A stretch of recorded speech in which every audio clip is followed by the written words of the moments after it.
여러분, 지금 중동에서 새로운 분쟁이 터졌습니다. 전통적인 시각이라면요, 시장은 당연히 폭락해야 마땅한 상황이죠. 그런데 월스트리트와 비트코인은 정말 놀라운 반응을 보였습니다. 오늘 이 전례 없는 현상의 이면을 데이터와 함께 아주 깊숙이 파헤쳐 보겠습니다. 도대체 왜 시장은 패닉에 빠지지 않았을까요? 즉시 출국하라. 이건 그냥 경고가 아닙니다. 미 국무부가 중동에 있는 자국민들에게 내린 그야말로 초강력 경고였죠. 이 한마디가 당시 상황이 얼마나 심각했는지 모든 걸 다 보여주는 겁니다. 네, 그렇다면 이 위기가 얼마나 빠르고 또 심각하게 번졌을까요? 이 타임라인을 보시면요. 정말 순식간에 전면전 직전까지 갔다는 걸 알 수 있습니다. 자, 이 타임라인을 한번 보시죠.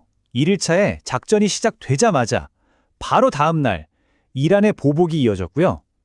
3일차에는 미 국무장관이 이건 시작에 불과하다는 식으로 더 큰 충돌을 예고했죠.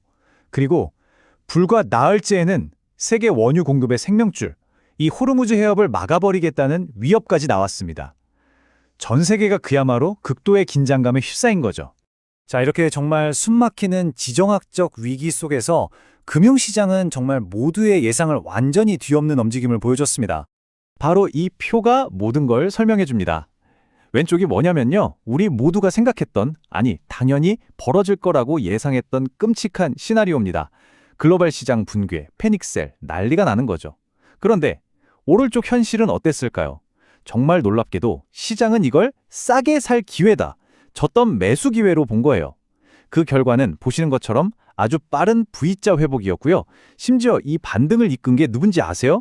바로 위험자산의 대표격인 기술주들이었습니다. 정말 이상하죠?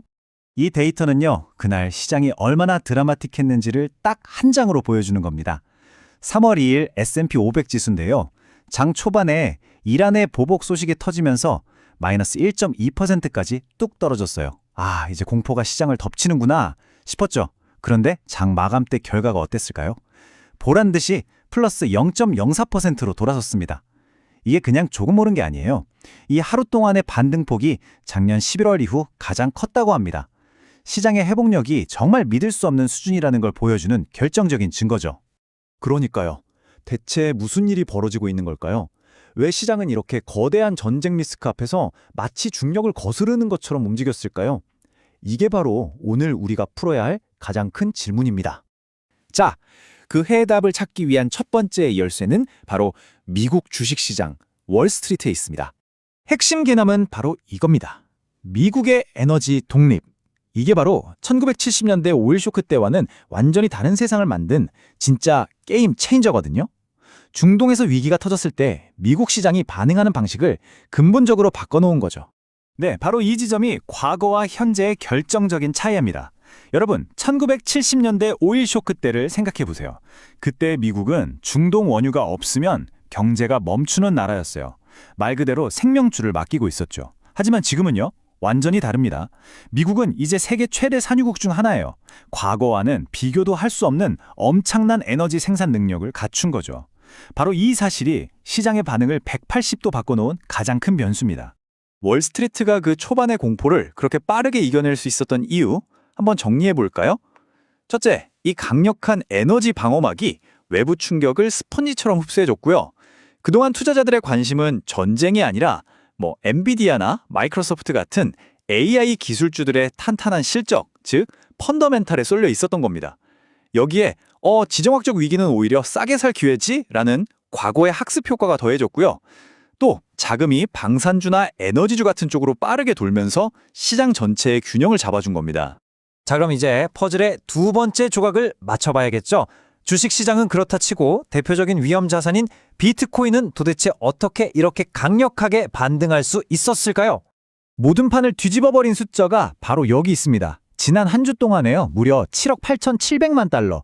우리 돈으로 계산하면 거의 1조 원에 가까운 어마어마한 돈이 미국 비트코인 현물 ETF로 그냥 쏟아져 들어온 겁니다. 지난 5주 동안 계속 돈이 빠져나가서 다들 걱정했었거든요. 그런데 이 흐름을 단번에 뒤집어버린 거죠. 이건 뭘 의미할까요? 바로 기관 투자자들이 시장에 돌아왔다는 가장 강력하고도 명백한 신호입니다.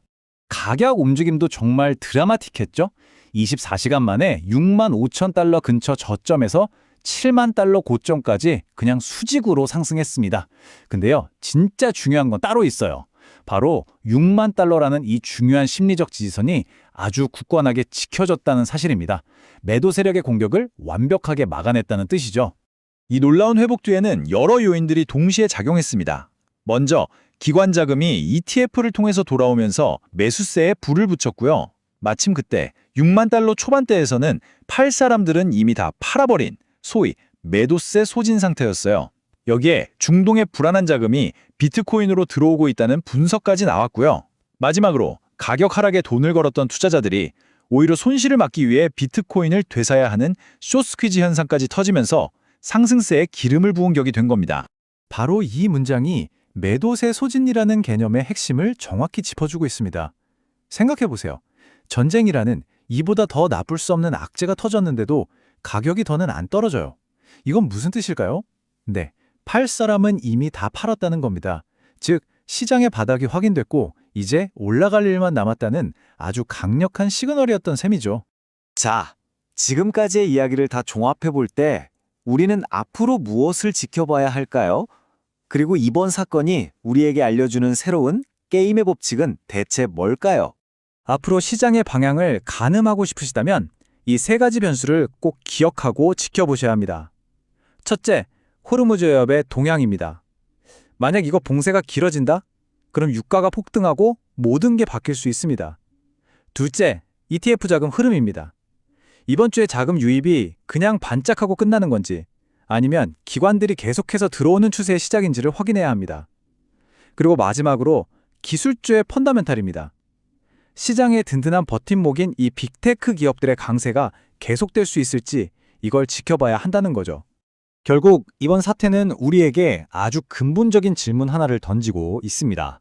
미국의 에너지 독립 그리고 기관 투자자라는 새로운 플레이어의 본격적인 등판, 이 새로운 변수들 때문에 전쟁이 나면 시장은 무너진다는 이 낡은 공식이 이제 영원히 폐기된 것일까요? 여러분의 생각은 어떠신가요?